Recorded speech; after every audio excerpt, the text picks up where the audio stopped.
In today's video, I'm going to teach you how to set up an RSS feed trigger on make.com. This process will allow you to automate monitoring RSS feed items, saving you time and ensuring you stay up to date with the latest updates.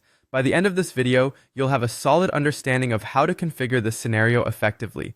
To get started, you'll need to log into your make.com account. If you're not already signed in, head over to the login page and enter your credentials to access your dashboard. Once you're on your make.com homepage, look for the option that says Create a new scenario and give it a click. This will open up a fresh workspace where you can begin building out your automation. As soon as you're in the scenario builder, you'll notice a plus button. This is your gateway to adding modules, which are essentially the building blocks of your automation. Click on the plus button and a search bar will appear. Here, you'll want to search for RSS to find the related modules. Upon typing RSS into the search bar, a list of options will appear.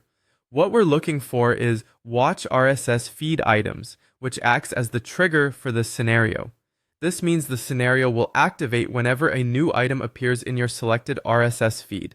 Next, you'll need the RSS feed URL you want to monitor. If you have your feed URL ready, go ahead and paste it into the designated field.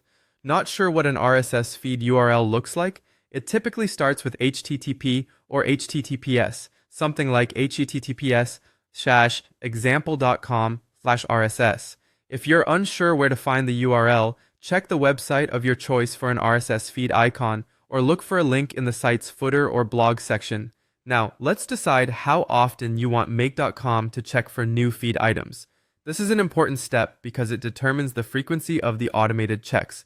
You'll see options such as every 15 minutes, hourly, or even daily. If you need real-time updates, setting it to check every 15 minutes would be ideal. However, if you're okay with less frequent updates, you can choose a longer interval that suits your needs. By following along with these simple steps, you've successfully set up an RSS feed trigger on make.com. This scenario will now run at the intervals you've chosen, keeping you informed of any new items that appear in your selected RSS feed. It's that easy. By automating this process, you've freed up more time to focus on other tasks while staying updated with ease. Thank you for watching and enjoy your newfound efficiency.